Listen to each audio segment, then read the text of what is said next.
My name is Scott of Scotty's Gunworks, and I had a Winchester Model 62 here, which is a little pump action 22, good little rifle. Anyway, the customer wants me to put a high polished bluing on it. So anyway, I got started on it, started on the polishing, but I thought, well, I'll make a video of this, kind of showing the folks the before and the after. As you can see, I hope everybody can see this, it's pretty pitted up. It's got a lot of little pits in it, a lot of little bad places. But as you can see, I got that one side smoothed out really good. I think everybody can see that. Before and after. And I thought, well, you know what, I'm going to show everybody my the way I do this. That way, if you want to try this at home or whatever, you can kind of have an idea of what kind of tools to get. If not, obviously, I'd certainly be glad to do it for you, and I appreciate everybody letting me work for them, But I always use a servant here for you to kind of show you some techniques. That way, if you do want to try it out, you'll kind of sort of have, know how to do it. These are just my techniques. There's all kind of other different ways of doing this, but it's always worked for me. So I'm going to set the camera up. I don't know if y'all can see this real good or not, but I'm going to set the camera up, and I'm going to polish this other side down like I did this side and kind of explain some things. And I'll usually keep this fan going, and I usually wear my respirator, but I'm not going to wear it right now. I'm just going to kind of show you my technique. Hopefully I won't breathe in too much rust. I don't think I will, because it doesn't really stir up a lot. At least this wheel right here doesn't. But anyway, I want to kind of show everybody the technique here and explain it as I go. And bet that fan be too low. You know what's Anyway, we won't fool with that, but I'm going to kind of reposition the camera, shine it on this wheel right here, kind of show y'all how to do that, kind of explain as I go. I think everybody can see that. Alright, as you can see, that's how it looks, and this right here is like a 120 sanding grit on this contraption here, and I got this from Brownells, and I'm sure you can get them from other places too, but I always like to order my stuff from Brownells. But anyway, because they've always got everything I need, as far as the sanding wheels and all that go with it. But anyway, I use that for situations like this. And I'm going to kind of do this side right here and kind of explain as I go. What you want to do is you want to just kind of take it light. Do not want to force this. And what you'll do is, there'll be pits in this, and some pits will be deeper on one side than the other. Well, don't do it like this right here, thinking you're going to get them out, because what you're going to do is you're going to dip it. Keep it flat and hold over. Put a little more pressure on one side, the deepest side with the deepest pits. And that way it'll keep a uniform, an even texture there. Just like this right here. Look at it as you go. Don't get no hurry. And don't go all the way to the end right here, because what you'll do is you'll round it off. We don't want to round it off. Just go right up to it. Looking at it the whole time, making sure that you don't get too far with it. You'll see right there how it's still got the rust right there on them little edges, just because I didn't go all the way down. So anyway, we're going to keep doing that. And you will eventually do that, what I'm telling you. But wait till you get everything else pretty much uniform, because you'll have to have special care with that right there, because you want to go really light with that, slow, then you'll just even it all out. You don't want to tam it off, make it round. And I hope y'all can hear me. I'm trying to speak up. And if you can, I apologize. I said I don't have a cameraman down here. It's just me. And just make sure, you don't dip it out either. That's another thing. Now, you can see how that's really turning out nice. We want to make sure we don't round it off on this end down here either. Same procedure. Want to keep the corners nice and crisp.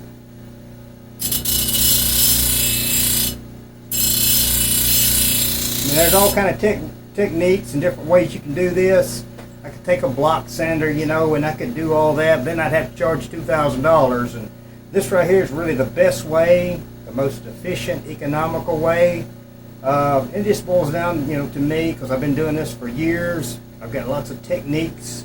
So I don't have to use the block sander. I can get away really good with using this right here, and I've done lots of these different rifles and handguns that you might have seen on the previous videos. Now you can see how nice that's looking. That's really smoothing out nice. And what I will do is I'm probably going to cut the camera off here in a few minutes. But what I would do here on this right here, this sanding wheel here, I just want to make this real clear. Don't ever use something like this on a rounded barrel, on anything rounded, because what's going to happen is you're going to form a flat spot. It'll cut it out quick too. So the only time you use this on a barrel is if you had a hectic shaped barrel, you know, like a stop sign shaped barrel. And then you'd probably take the barrel off the receiver, and then you just stay on that flat, you know, individually. That way it'll be nice and sharp. The corners will be nice and sharp. But yeah, don't try to do this with a round barrel or even your corners here. You don't want to use this thing. Got other techniques. Got a number of different polishing wheels for different techniques here that I use to do this kind of work. So I just want to make sure, you know, everybody understands that, you know. And the main thing is just take it slow. This particular gun right here, I won't have to take the receiver off, or the barrel off the receiver, because I can get in there real good. And if it was an octagon shaped barrel, yeah, I would, because I want to make sure we get every detail on this, because the object of the game is to make it look like it did when it was brand new. I kind of made a little bit of progress, but I wanted to show everybody this right here. What I always like to do, of course, I did get the sides, you know, polished down, you know, got all the pits out of them. But what I'm going to do here is I put me a wire wheel on here. And what that wire wheel does, that's going to kind of clean the wording out, you know, the print, the stamping. So you always want to make sure you do that, especially if you got one that's rusted up this bad. And get all in these little corners right here with this wire wheel. You know, if you don't pull the barrel, it's really important that you do that, because, you know, rust don't blue. It'll just be brown when you get it all, you know, blued up. You don't want that. Serial number, you want to make sure you clean it out real good with this wire wheel. And you want to try to get all the way up inside there. Best you can. Kind of clean it out really good. All up in there, all these little nicks and crannies, you know, you want to make sure it's all good and cleaned out. You know, of course, I'll clean it again, you know, several more times, you know. But I always just like to kind of get all the high spots. I didn't hear where these dovetails cuts are. That wire wheel, because you definitely don't want to get in there with a polishing wheel, because you don't want to round none of that stuff off.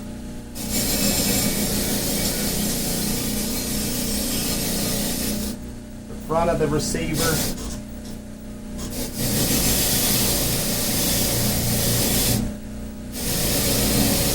Most times you won't even have to fool with polishing the front of the receiver. Most times it looks really good. And if you do have to, it's just a common sense thing. Sometimes you may have to remove the receiver or remove the barrel from the receiver where you get a good bite on everything, you know, smooth that out nice and flat. That way you can get that barrel on out of the way. Of course, there's some special barrel bites and all that. And I don't think we're going to have to on this one right here.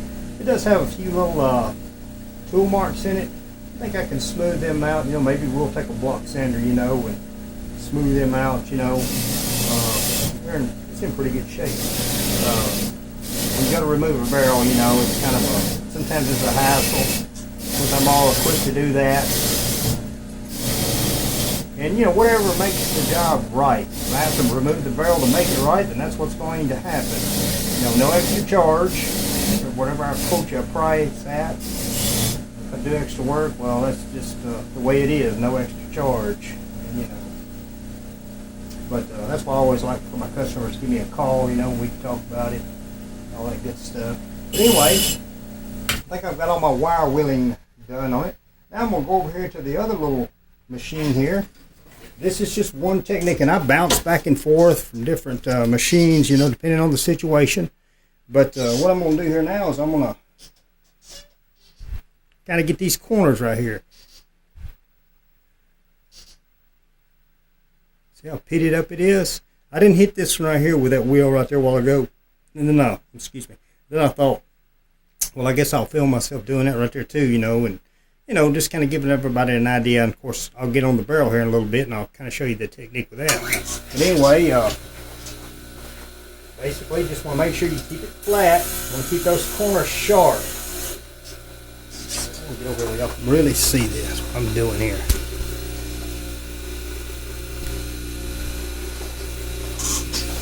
Alright.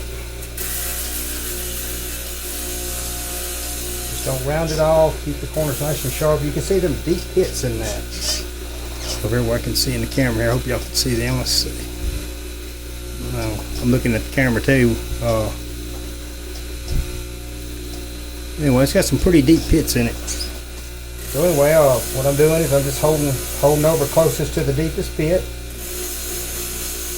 Sort of like an artist with a paintbrush, you know. You just want to have a good technique here. You want to look at it. You don't want to take too much off. You certainly don't want to round anything off.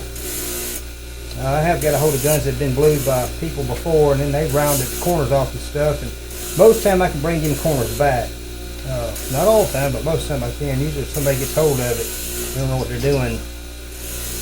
That's just another story right there.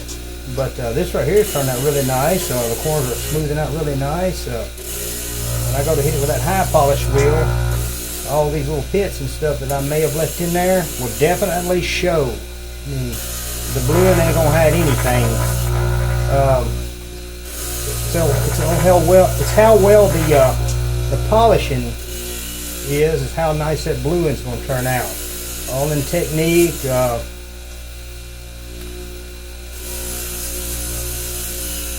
As everybody can see, this is pretty much the procedure. I wish this place was a little bit smaller. Anyway, you know, you want to kind of round it that way right there. Of course, I got another wheel that'll get up in this area right here. I probably won't try to do it with this right here. I mean, you can, but it isn't going to be the finish. Just kind of looking at it as I go. And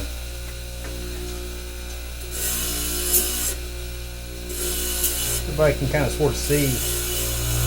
So what you want to do is, and I think I've explained it in other videos, is you want to go down to a standard finish first before you put a high polish on it. So you definitely want to get all the bad places out of it. You want to make it look just like a standard finish. Now this one right here, you know, he wants a high polish on it like a trophy.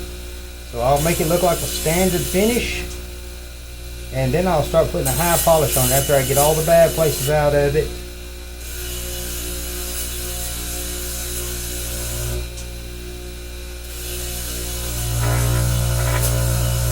Anyway, it's turned out really good. I hope everybody can see that, how that's turning out. Of course, still got a lot more polishing yet to do on that, and some more cleaning on the inside and all, but of course it's got a few little, still got some more polishing yet to do on that right there.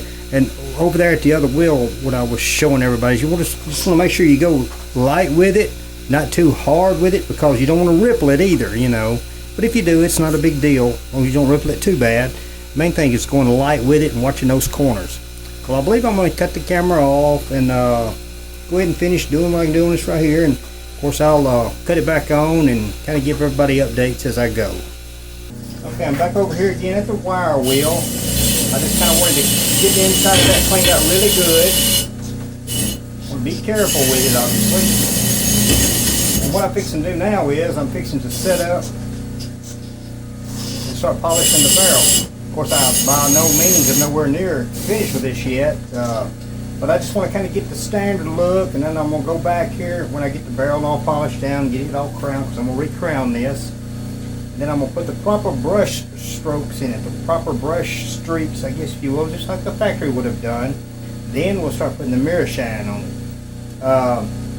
I'm over here at this wheel here, like right now I'm fixing to set up for my barrel polishing wheel. And this is a quick change unit, is what I call it, because I didn't have a lot of room down here. So I thought, well, you know what? I'm going to set this up here where I can quickly, you know, change things around when I need it. Got a little quick change knob. I made all this. That way I can just speed things up, and then I can grab a 140 wheel, you know, and it's ready to go. You know, and that's kind of the procedure here. I'm going to show everybody and I think I've showed you in other videos, you can see all those different wheels there. Got a monitor right there that watches the front, because I am the only one here. I can see who's coming in and out, you know. And the reason why I'm telling y'all this, because, you know, when you're at peace, you do really good work. So I can sit here and I can watch the front, and I can do my work and stay focused. The operation is set up where I've got different, you know, polishing wheels set up there, you know, because I don't never know from one minute to the next what wheel I'm going to be using. And if I've got several machines set up, then I'm going to be kind of tied to that one routine. We don't need that when you're doing this right here. I want to be able to change up my routine at the drop of a hat, because I may need a wire. I may need a wire wheel on there 1 minute. Then I may need a 140, a 500 grit. It'd be different if this was a factory and I made these kind of guns all day long. Then I would have a regular little factory where this machine does that and this machine does that and this machine does that. But because I deal with so many different models, so many different makes, you don't never know what you're going to come up against. So you want to be able to quick change, I guess, to accommodate the situation. That way you're not handicapped. I've got a variety of Dremel tool wheels. Get this camera here and cut this thing off. But I've got a variety of Dremel tool wheels here, as you can see. And I've got this. It's not a Dremel tool, but I do have a Dremel tool. And what that right there does, it enables me to like put a. Now we got one hand here, but you know, I can tighten that up by hand, and I got a little switch there, and you know, whatever situation I'm inside of a trigger guard or whatever, you know, because you're gonna need different sizes of polishing wheels and stuff like that as well. So anyway, that's the situation with that. Of course, you gotta have a good exhaust fan, as everybody can see, and I don't have mine on right now. But anyway, back to the barrel.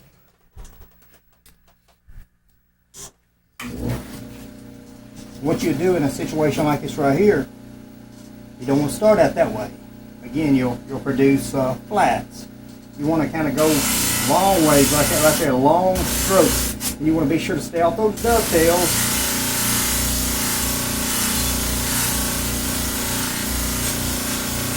Again, I've usually got my, I can't stress this enough, I usually wear my respirator and I've got my fan on.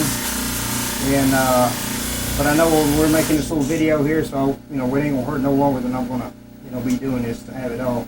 But as everybody can see, got some pretty deep pits right here on this barrel right here. I mean, I hope y'all can see that.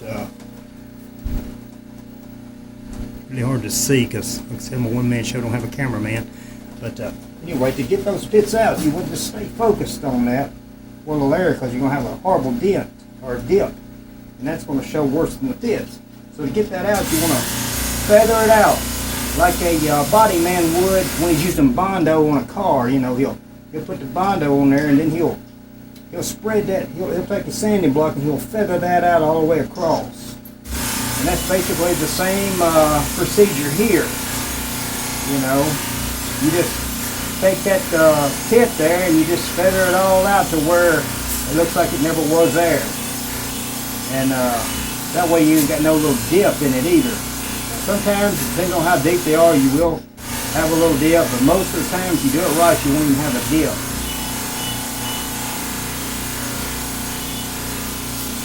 And it gets pretty hot too, so you want to make sure that you've got some handles, and this one's got a brass end on it, you know, to protect the bore and all that, so you want to make sure you don't damage anything.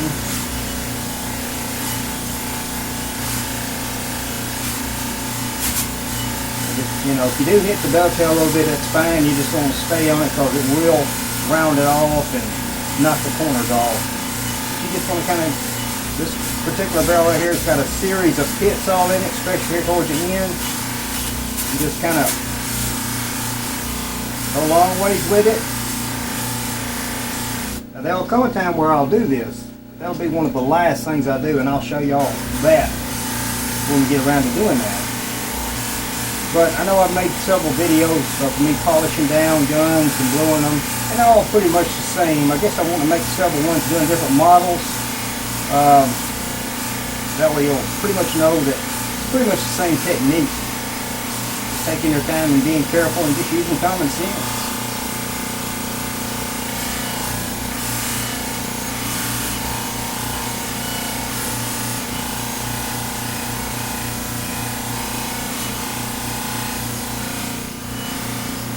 Sometimes you'll go straight up and down with the wheel.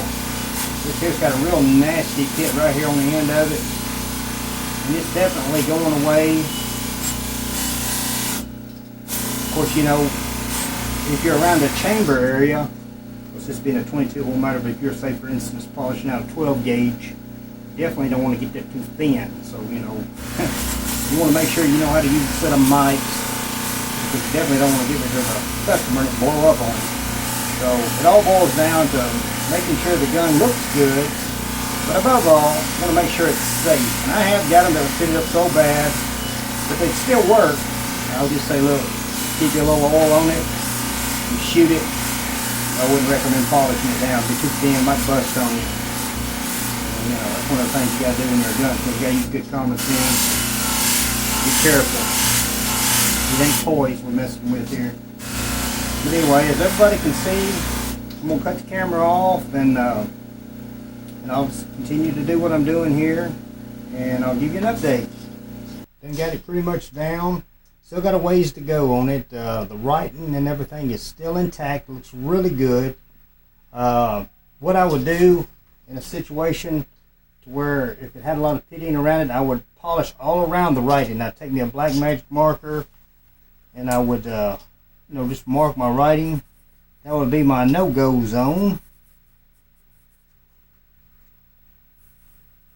It's another little technique I use. And then just polish all around it. Get all the pits out of it. Then at the end, blend it all in together by going over the writing. You know, and most of the time it turns out really nice. But anyway, the barrels turned out really good. The whole receiver and everything looks really good. Got most of those big pits out of it. Still got some pitting in it. Basically, it just boils down to this. You just can't get in no hurry with it. You can't put a timeline on this kind of work, because if I'm racing against the clock, then I'm going to cut corners, and I'm not going to do as good a job. So basically, it just boils down to just getting down here and doing it, staying focused on it, and not worrying about being on a timeline. I always guesstimate about anywhere from 2 to 6 hours on a gun. I mean, you know, that's just the way it is. Most of the time I can get them done, you know, within 2 to 3 hours. Sometimes an hour and a half. You know, so the prices I charge, you know, kind of accommodates for the times I have to spend more time on it than I'm thinking I'm going to. But it always works out really good. Honest day's pay for an honest day's work. Turned out a good product. Basically sit here and keep your eyes open and just keep looking at it at all angles and looking out for any little pitch you may have left behind. That all boils down to.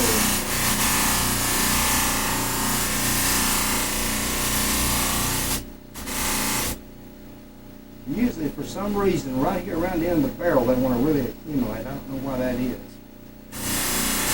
Right here pretty clean now. Had a real deep pit right in this area here. It's pretty much gone. I always want to kind of just keep turning it and moving it, especially around the dovetail cuts. I can see some pits right here up under the mag tube, where the mag tube is going to be located. I try to get all of the pits out, even in the locations that are not going to be seen.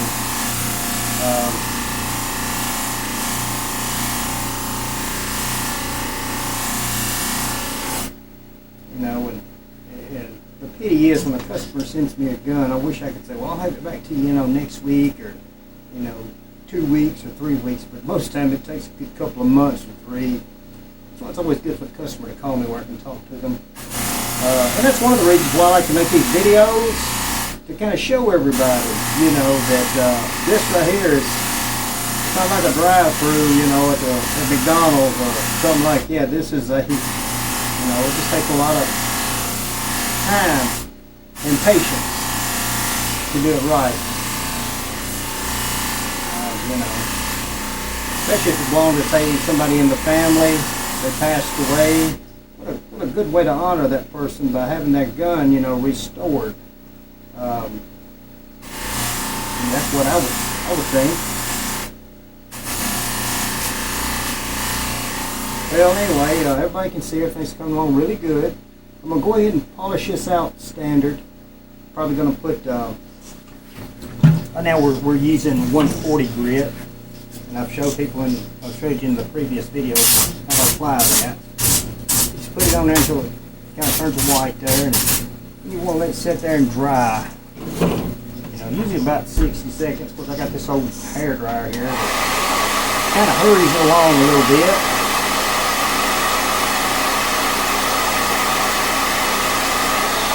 Anyway, what I'll do is I'll just continue to use the 140. Then I'll take that wheel off, and then I'll get me a 500, which is pretty much the same stuff. And of course, the same procedure. And all it's going to do is produce lighter scratch marks. And then I'll go with a 555, which is this right here, and I'm going to show you as we go. And that will produce the high polish. Let the mirror look like we're after. I've done got it down now to where this is got all the pits out of it. See that or not, but anyway, it turned out really good. Got it all crowned and everything. Got all the bad places. Got it cleaned up really good in there. Got the brush finish on it. That's about a 140 brush finish, and that's about a standard finish. At this point, after I got all the other parts polished down like that right there, I put it in the polishing or in the bluing basket and spray the anti-rust solution on it. And it'd be ready to blue, and that'd be your standard finish, just like what the factory put on there. I hope y'all can tell a lot about it, but anyway, it turned out really nice. Got all the pits out of it. The writing is really, really good and deep. I know it's hard to see it on that camera there, but anyway, I'll turn it in different angles here. Hopefully you can see that.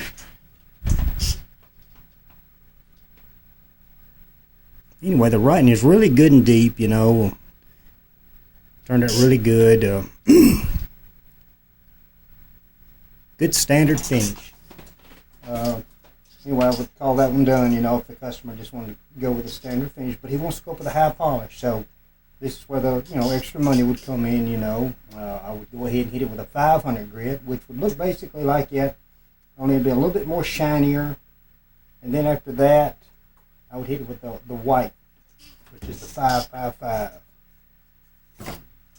which will put the mirror shine on it, which is what he requests. I'll do all the parts that way, and then we'll blue it, and it'll look like, a trophy. It'll look black, like it's been dipped in black chrome, which is what he wants. And I did the stock in the little forearm, put a real high polish on that too, on the wood. It turned out really nice. Now, what I'll probably do is go ahead and, one or two things. I'll either go ahead and do the other parts, with the 140 grit, and then go back and do the 500 on everything, but what I think I'll do for the video's sake is I think I'll go ahead and do the 500 on this right here, and then go ahead and polish this right here, and don't even worry about the other parts at this point. I won't bore you with all that, but I just basically want everybody to see the technique, here that's used. Okay, here we are with the 500 grit. It's basically like the 140. It's a little bit shinier. We could go with a standard finish using the 500 if the customer wanted to go that route. But usually about a 140 is what a standard finish is.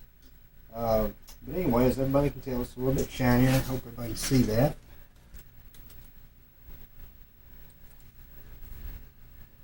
And that right there would be perfectly good, for a standard, maybe what we'd call a high standard finish, I guess.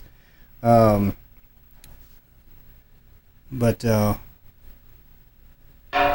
anyway, there that is. Barrel's all crowned. So what I'm going to do now is I'm going to go ahead and put the 555 on there, which is the white. Put another wheel on here, take it, and I'll put another one on there, put the 555 on there, and start putting the mirror shine on it. As you can tell, I got these sides polished down. Still got a little more polishing yet to do to, get all the little tool marks out of it, but it's coming along really good. You can see the comparison between the standard 500 and then the high polish. Of course, this whole gun's going to be shiny like that when I'm all done with it. But you've seen it from start to this point right here. Turned out really nice, as you can see. Barrel polished up really good on it. Got all the places polished out really shiny. Got a lot of little fingerprints on it, but other than that, it turned out really good. Now I'm just going to polish out the rest of the parts, put the high polish on them as well. Okay, here we are getting ready to start on the trigger guard of the 62 Winchester. Done got the receiver and the barrel all polished out. Already got the magazine tube already polished out. I didn't really bother to show that or anything. It's pretty much the same principle. And this is pretty much the same principle as well, so I'm probably not going to show myself polishing it out. I just kind of wanted everybody to see the pits in that. That thing's got some pretty deep pits in it. I went over with the wire wheel, so I did clean it up a little bit. But you can see the pits all in that. Years of neglect.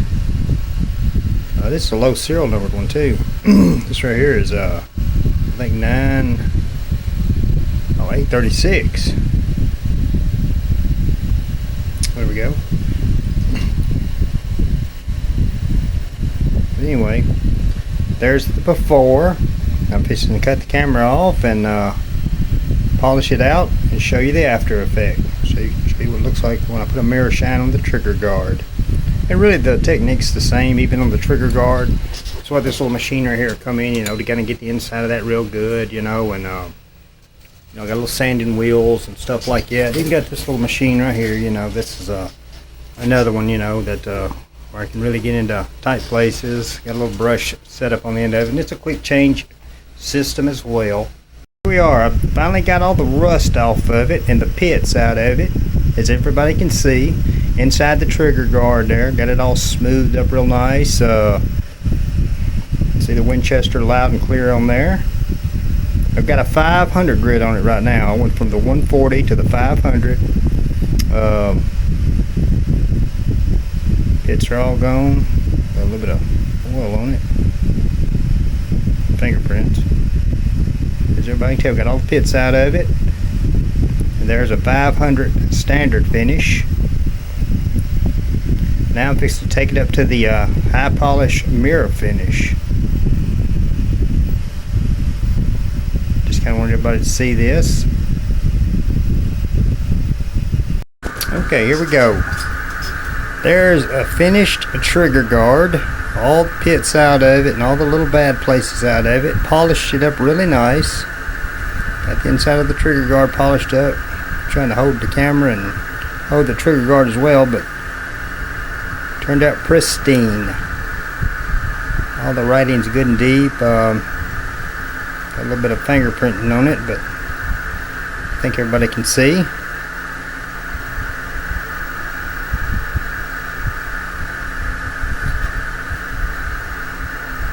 Everybody get a good close-up of it. Hope this camera does it justice. Anyway, you seen what it looked like before. Had some really deep pits up in here. And all the pits out of it.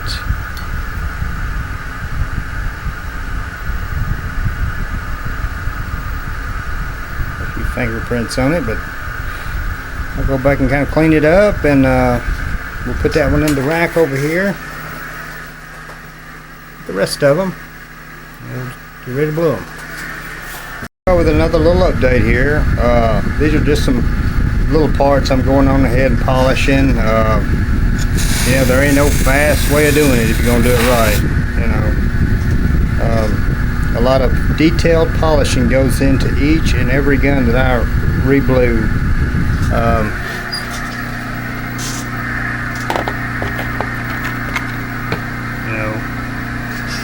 There's the takedown screw, then got it nice and polished up.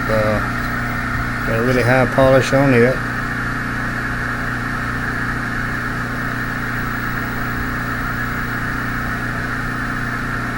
You just want to make everything look pristine. We've still got a few more parts here yet to go.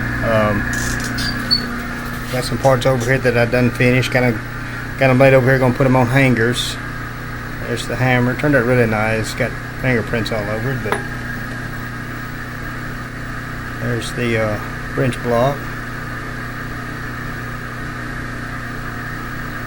Everything's hand cleaned, and each piece is handled individually. That's the only way to do a good job. There ain't no way. I wish I could throw them in a big old bucket like a shell polisher, you know, that you'd use for reloading, you know, polish your shells and stuff, and they do it. And I guess there's a way of doing that, but the only way to do it right, where you don't knock corners off and stuff, is to just take each individual piece and just pay close attention to it,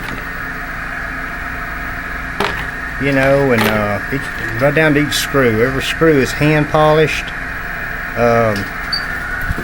Get on into this thing right here and spun, you know, resurfaced, and then polished. In this case here, high polish. And that's kind of the purpose of this video, to show everybody that a lot of work and time goes into each gun. So yeah, it does take a while to do it right. But when it's all said and done, it's well worth the wait and the money, because I mean, it's priceless when you get it back and it's done right. Still got a little more polishing yet to do. I'll finish all that up and I'll show everybody the end result of the polishing when it's all in the rack and all, and then probably next time you see this gun here, it'll be blued and put back together. More to come.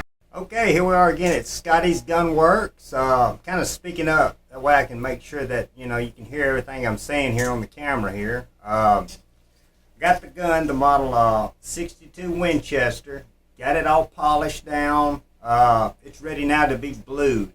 I sprayed a protective spray on it, the green solution that Brunel's offers. It's called Hold, and I like to put that on there every time I you know, polish one down, to make sure that it's going to stay you know, polished without any rust forming on it. Of course, I always double check everything, you know, before I blue it. But anyway, here it is. I don't know if y'all can tell anything about that or not. Of course, it's got the spray on it. That's why it looks kind of patchy, but it turned out really good. Got all the bad places out of this. All the small detail parts polished down, barrel all crowned. Now I'm just going to put it in there and until bluing day. And then when bluing day gets here, I'll blue it, put it all back together, and I'll show you, you know, a follow-up video on it. And we got that 22 model 62 that we were polishing on. And here's the finished product. He's holding the gun. He's a proud owner of it. We put the real high polish on the forearm and the stock. Turned out really nice. And the bluing turned out really nice as well. As you can see it gleaming in the light. Anyway, the gun turned out really good. And you can see it gleaming. Looks like black chrome. So there's our finished product on our Winchester Model 62. Belongs to Mr. Bill Rose.